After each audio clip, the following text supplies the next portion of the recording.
मेहनत से जो चीज़ मिलती है ना वो बड़ी कामयाब होती है चीज़। शॉर्टकट रास्ता बड़ी जल्दी लोग ना अपना लेते हैं। कुछ लोग हिट होने के लिए भी स्कैंडल बनाते हैं। पैसा है तो सब कुछ है, हर जगह ऐसे ही है। लेकिन मुझे ना हमेशा दो बातें की जाती हैं, डू एंड डाई, कि जिसका जो हक है ना उसको दिया जाए। ये हमने खुद ही फील्ड ख़राब की और इसको हमने ही सही करना। कोरियोग्राफर मेरे हस्बैंड हैं। पब्लिक के सामने आप कह रही हैं कि आपके हस्बैंड जी जी जी बिल्कुल ऐसे ही है। जितने भी अब लोग तो होते हैं ना, हमेशा अपने नीचे वाले लोगों की तरफ देखना चाहिए। अस्सलाम वालेकुम नाज़रीन, मैं हूँ खिज़र अब्बास और आप देख रहे हैं इनर पाकिस्तान। मेरे साथ इस वक्त मौजूद है अदाकारा शीला चौधरी। उससे गुफ्तगू भी करेंगे और उससे थिएटर के हवाले से हाल हवाल भी पूछेंगे और कुछ उनकी ज़ाती ज़िंदगी के बारे में भी सवालात करेंगे और कुछ उनसे पूछेंगे कि ये शोबिज़ की जो चांदनी है ये कैसी है। अस्सलाम वालेकुम शीला जी। वालेकुम अस्सलाम। कैसे हैं आप? अल्हम्दुलिल्लाह जी, ठीक ठाक। अच्छा शीला, सबसे पहले तो हमारे नाज़रीन को ये बताएं कि इस शोबिज़ की दुनिया में कैसे कदम रखा? मुझे इसका बड़ा शौक़ था, पैशन था कि मैंने करना है, तो बड़ा जुनून भी था। तो फिर घर वालों से बड़ी डांट खाई, मार खाई, लेकिन फिर भी उन्होंने जो है ना मान लिया और मैं आ गई। पहला ड्रामा किस जगह पे आपने किया? मैंने स्टार्ट मुल्तान से किया था। मुल्तान में मैंने फ़र्स्ट ड्रामा किया था स्टारलाइट पर। और ड्रामे का कोई नाम और उस ड्रामे की कितनी पेमेंट मिली थी? उस ड्रामे की मुझे याद है, मुझे 20,000 रुपये मिला था एक ड्रामे। ये कौन से साल की बात है? ये आई थिंक 7 साल पहले की बात है। तकरीबन 2014। I think. अच्छा शीला, जब आपने इस स्टेज के दुनिया में कदम रखा तो किन मुश्किलात का सामना करना पड़ा शुरू में?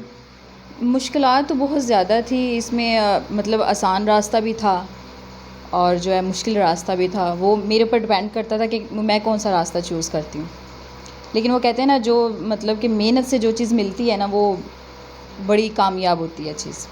आपने ये बहुत अच्छी बात की कि मेहनत से। आजकल जो नए लोग आ रहे हैं वो शॉर्टकट का रास्ता अपनाते हैं, इस बारे में आपका क्या ख्याल है? देखिए, किसी के बारे में पहली बात हम बात करना ही नहीं चाहते। दूसरी बात ये है कि शॉर्टकट रास्ता बड़ी जल्दी लोग ना अपना लेते हैं, लेकिन उसका जो एंड होता है बहुत बुरा होता है। इसलिए जो बंदा सुकून से जाता है ना, कछुए वाली चाल से, वो बड़ी जल्दी पहुंच जाता है अपनी मंजिल तक पहुंच जाता है। लेट पहुंचता है लेकिन पहुंच जाता है। आपका जो फेस है और आपकी जो लुक है तस्वीरों में देखते हैं, वो थिएटर से नहीं है, वो टीवी की है और मॉडलिंग की है। उस साइड पे भी आपने किस्मत आजमाई की या नहीं? जी, अभी रिसेंटली मैं मूवी करके आ रही हूँ अल्बाज़ ख़ान के साथ। पश्तो मूवी थी, तो माशाल्लाह बड़ा एक्सपीरियंस उसका अच्छा रहा है। मतलब उसमें मैंने बड़ी अच्छी, उसमें चेंज ये था कि मैं हिंदू लड़की होती हूँ और मैं मतलब मुस्लिम होती हूँ। बड़ा अच्छा उसमें मैसेज दिया हुआ है। और वो इस ईद पे तो नहीं हुई, लेकिन जो बकरा ईद है उस पर रिलीज़ होगी और आप लोग देखिएगा और इंसाफ़ कीजिएगा। बकरा ईद भी आने वाली है और इंशाल्लाह आने वाली है। जी जी। अच्छा, पंजाबी मूवी और पश्तो मूवी में क्या फ़र्क आप महसूस करती हैं? फ़र्क कोई नहीं, बस ज़ुबान का फ़र्क है और तो कुछ भी नहीं है। सेम है, हर चीज़ सेम है, कुछ डिफरेंस नहीं है। नहीं, एक वक्त तो था कि पश्तो मूवी के बारे में जब सुनते थे तो उस वक्त कानों को हाथ लगा हाँ।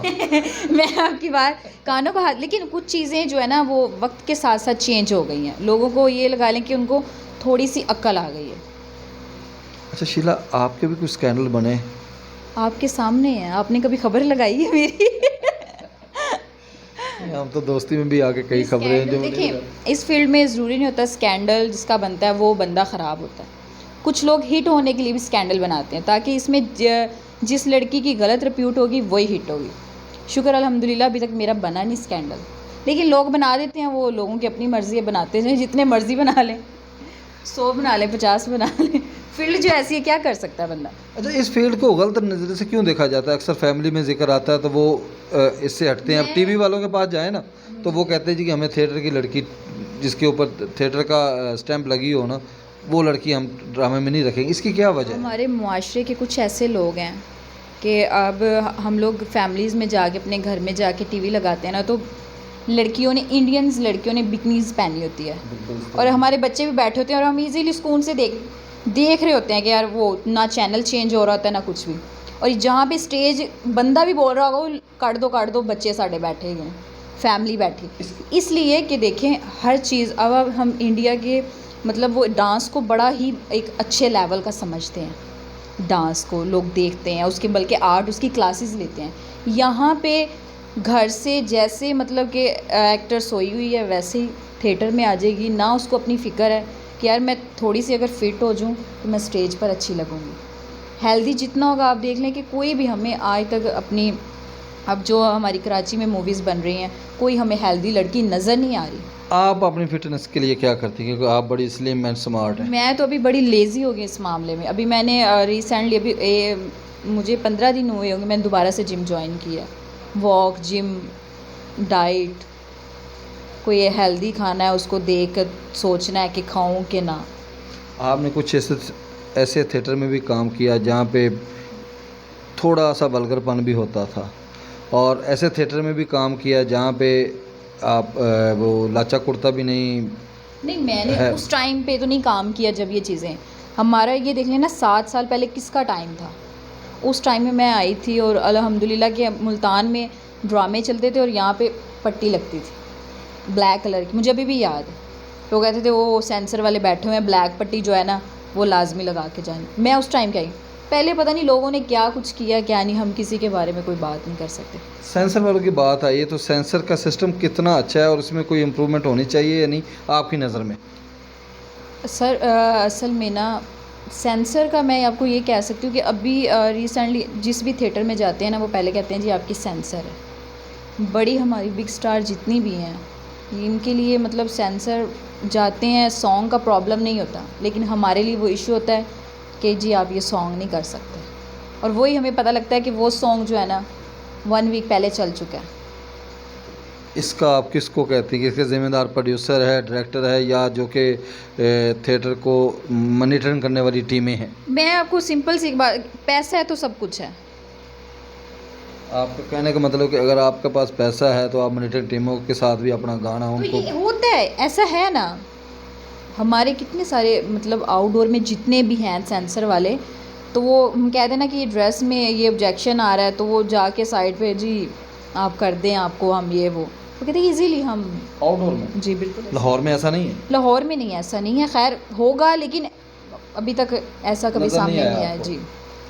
अच्छा शीला, जैसे आपने आउटडोर का जिक्र किया तो इसका मतलब है कि आउटडोर जो है वो पैसे के सिर पे आप वहाँ पे आउटडोर कुछ ऐसे स्टेशन हैं जहाँ पे अभी भी लड़कियों को मतलब कि इनाम दिया जाता है, हौसला अफजाई जिसे ऑन द स्टेज पे रखती है, ऐसे है अभी भी है, लेकिन आम नहीं है। ये तो गलत नहीं है क्योंकि यहाँ पे तो इस पे पाबंदी अब है। देखिए ना, इस चीज़ के लिए मैं यही कहूँगी कि जो भी मतलब इस फील्ड में मतलब लड़की आती है उसका किसी भी चीज़ से ताल्लुक़ होता है, लेकिन यहाँ वो 1 वीक करती है और वो स्टार होती है। इसकी ये जादू की समझ नहीं आई कि ये 1 वीक में स्टार कैसे बन जाती है। देखिए गिज़र साहब, आपको जितना पता है शायद मुझे भी नहीं पता होगा। मैं तो ये हैरान हूँ कि जिसका भी इंटरव्यू कहते हैं जो आपको पता है, आपके ऊपर कुछ depend- अंदर की बातें जो हमें वाकई नहीं पता है। बस आपके ऊपर डिपेंड करता है कि आप क्या करते हैं, आप क्या करते हैं। यहाँ पे एक दिन में भी स्टार बंदा बन जाता है, लेकिन वो इंसान के खुद के ऊपर डिपेंड करता है, सालों भी लग जाते हैं।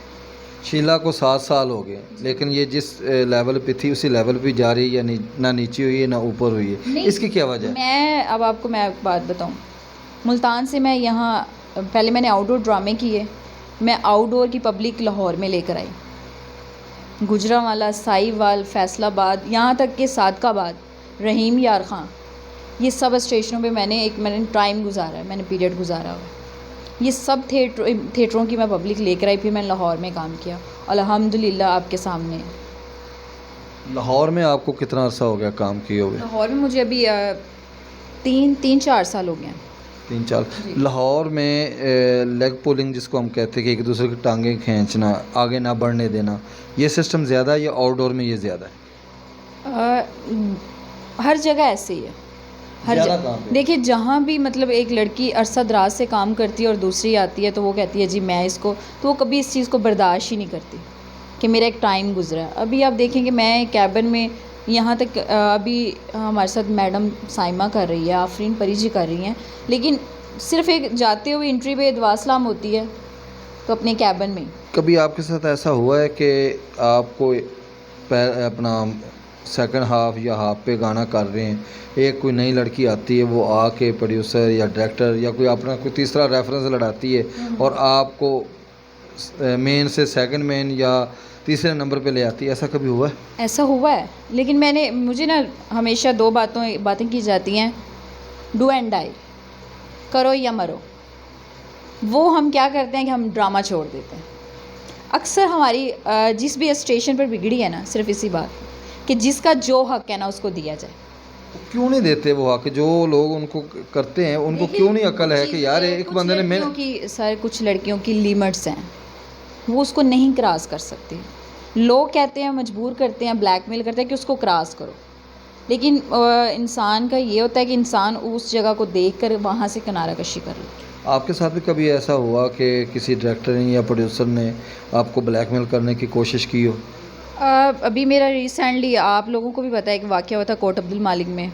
वहाँ हमने 3 दिन प्ले किया। चौथे दिन उनका ये था कि हम इनको ड्रामे से आउट कर दें। 3 दिन हमारे शो बड़े अच्छे लग गए हैं, तो उन्होंने कोई रीज़न ढूंढा लड़ाई का, तो उन्होंने हमारे साथ लड़ाई की और वहाँ पे बड़ा ही मतलब कि उस पर भी, फेसबुक पे भी था ये। बिल्कुल था। उसके बाद फिर देखें कि वो कहते हैं ना, जैसे को तैसा, जब तक आप उसको गंदा बन के नहीं दिखाओगे वो आपको कभी पैसे ना देता। मैं कहती जी नहीं जी, मिन्नत करती कि भाई मुझे पैसे दे दो, तो वो शायद मुझे कभी ना देता।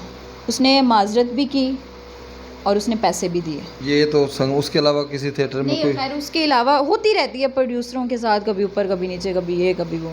स्क्रिप्ट से हट गए हैं लोग। अब आपने देखा है कि जो राइटर है वो सिर्फ एक ड्रामे का एक आपको खुलासा बता दिया जाता कि इस पे करना है। वो चीज़ नहीं है जिस पे पहले वो अपना होता था कि लो जी अपना एक मैसेज दिया जाता था। ये सिस्टम ख़त्म हो गया। किसको इसका आप ज़िम्मेदार कहती हैं? ज़िम्मेदार कोई भी नहीं है, हम खुद हैं इस चीज़ के। अब हम लोग गुजरांवाले के लिए जाते हैं, ड्रामे के लिए जाते हैं, तो वो हमें कहते हैं जी आपकी ये एंट्री है, और वो सारा डिपेंड करता है आपके ऊपर कि आप उस एंट्री में क्या करती हैं। आपको इतनी समझ सेंस है कि आप उस मतलब जो भी उन्होंने सीन दिया उसको आप समझ लेंगे। ये हमने खुद ही फील्ड ख़राब किया और इसको हमने ही सही करना। आएगा कोई सही करने की कोशिश हो रही है या नहीं? हो रही है, हल्की हल्की हो रही है, मज़ीद और ज़्यादा हो जाएगी। नशा भी आपकी फील्ड में बहुत ज़्यादा आ गया, जिसमें जैसे आइस है या बाकी चीज़ें। इन्होंने पहले था कभी कभी कुछ थोड़ा वो सिगरेट वगैरह का था, अब वो आइस आ गई, उसके साथ और 1-2 नशे आ गए। ये लाने वाले कौन है इस इंडस्ट्री में? आई नो, इसका तो मुझे पता नहीं है, क्योंकि काफ़ी सारी हमारी फ़ीमेल्स हैं, लड़के हैं जो मतलब कि ये सिगरेट वगैरह पीते हैं। बाकी और मुझे चीज़ों का नहीं इल्म, कहाँ से आई, फ़ोन लेकर आया। कुछ आपके साथी आर्ट से टिकटॉक बीगो पे छाई हुई हैं, आप क्यों नहीं उस पर? मैं बीगो भी थी, कुछ टाइम तक बीगो पर रही हूँ, फिर थोड़ा सा फिर काम स्टार्ट हुआ तो फिर हम अपनी इधर बिज़ी हो गए। तो टिकटॉक क्यों? टिकटॉक भी बना रही हूँ, आप शायद देखते नहीं हैं। अभी तो मेरा फॉर यू पे चल रही हूँ मैं। कभी आया नहीं ना सामने, इसलिए हम चलो अब आपको मैं बता दूंगी ना, आप देख लीजिएगा। अच्छा शीला, अगर आज थिएटर इंडस्ट्री की आर्टिस्ट ना होती तो क्या होती? मैं घरेलू वाइफ होती, बड़ी अच्छी। अब नहीं है? अब भी हूँ, मतलब थिएटर के हट के, मतलब अभी भी हूँ। अभी तो ये देखें ना, इसमें हम घर जाते हैं तो फैमिलीज कहती है ओ बेचारे रात को काम करके आए हैं, तो इनको कोई काम नहीं कहना। ये होता है ना भी, सुबह हम अपनी मर्ज़ी से उठना है, तो उस टाइम तो फिर एक ही चीज़ था ना, बस घर और सिर्फ मैं, बस। शीला के खाने में कौन सी चीज़ पसंद है? पुलाव। और बनाने में? सब कुछ बना, मैं सब कुछ लेती हूँ। मसला ना फेवरेट होता है कि ये चीज़ मैं बहुत अच्छी बना लेती हूँ। देखिए जी, हम घरों में ज़्यादातर बनती है, बिरयानी बनती है, चिकन बनता है, कढ़ाई, कौरमा, जो भी चीज़ मैं इजीली बना लेती हूँ। शीला का असल नाम? नीलम। नीलम। नीलम क्या आगे पीछे कुछ? नीलम नज़ीर। नीलम नज़ीर जी। शीला चौधरी को अगर मौका मिले प्रोडक्शन का, थिएटर इंडस्ट्री का, तो किस तरह का ड्रामा वो आवाम के लिए देगी? मैं भाग जाऊंगी। ड्रामे से भागेगी या किसी? सिर्फ करण दी हाथ है, ठीक है। क्यों? किया था एक दफ़ा प्रोड्यूस ड्रामा, किया था साहिवाल में, लेकिन मज़ा नहीं आता। जो आप काम कर रहे होते हैं ना, उसमें जो मज़ा है ना, वो आप खुद करें उसमें नहीं है। मैंने ये देखा है, तजर्बा मैंने भी किया कि जब आप आर्टिस्ट होते हैं तो उसका रवैया आपके साथ साथी आर्टिस्टों का और से, जैसे ही आप प्रोड्यूसर बनते हैं तो वही साथी आर्टिस्ट जो आपको कहते हैं हम आपके लिए दिल जान देने के लिए तैयार हैं, वही आपको तंग करते हैं? बिल्कुल ऐसे ही है।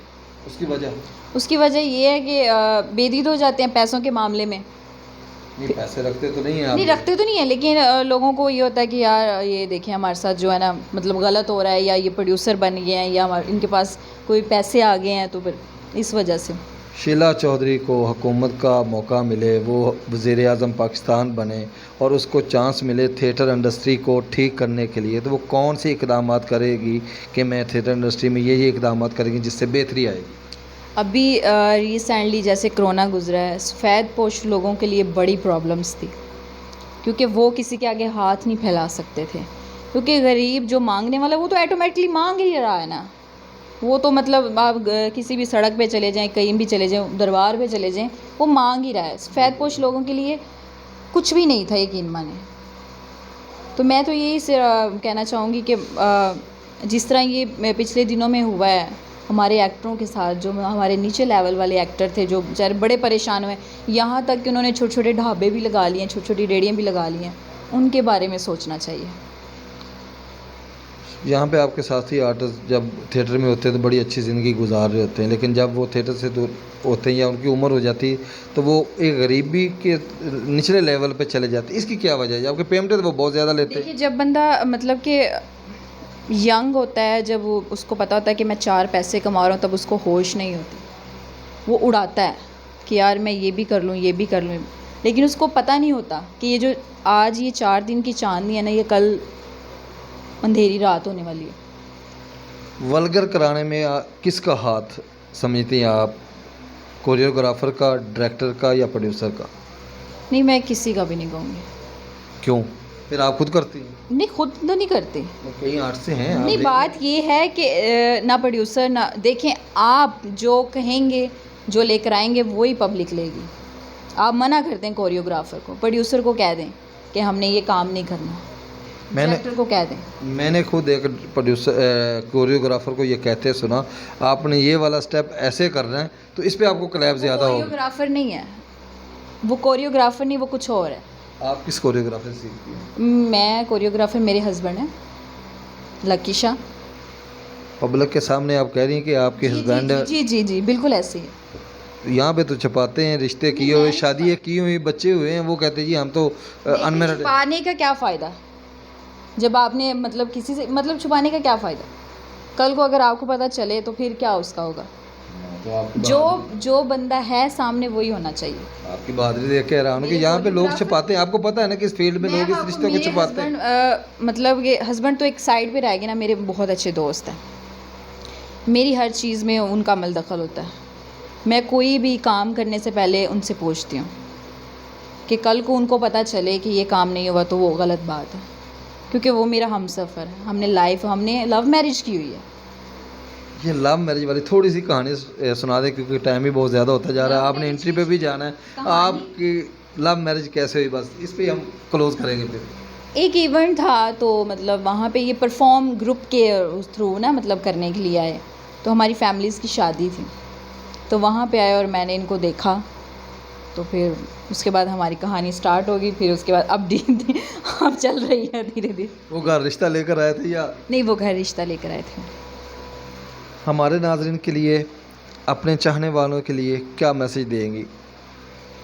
मैसेज मेरा ये है कि देखें, जितने भी अब लोग तो होते हैं ना, हमेशा अपने नीचे वाले लोगों की तरफ देखना चाहिए, बस। जी, तो आपने शीला की बातें सुनी, मैं उम्मीद करता हूँ कि आपको पसंद आएगी। उनकी 2 बातें जो मुझे बहुत अच्छी लगी, एक उन्होंने जो अपनी मैरिड ज़िंदगी है वो नहीं छुपाई, अक्सर इस फील्ड में छुपा लिया जाता है, और दूसरा उन्होंने ये कहा है कि अपने से ऊपर नहीं, अपने से नीचे देखें। अपने मेज़बान खिज़र अब्बास को इजाज़त दें। अगले इंटरव्यू में एक नए मेहमान के साथ दोबारा हाज़िर होंगे। अल्लाह हाफ़िज़।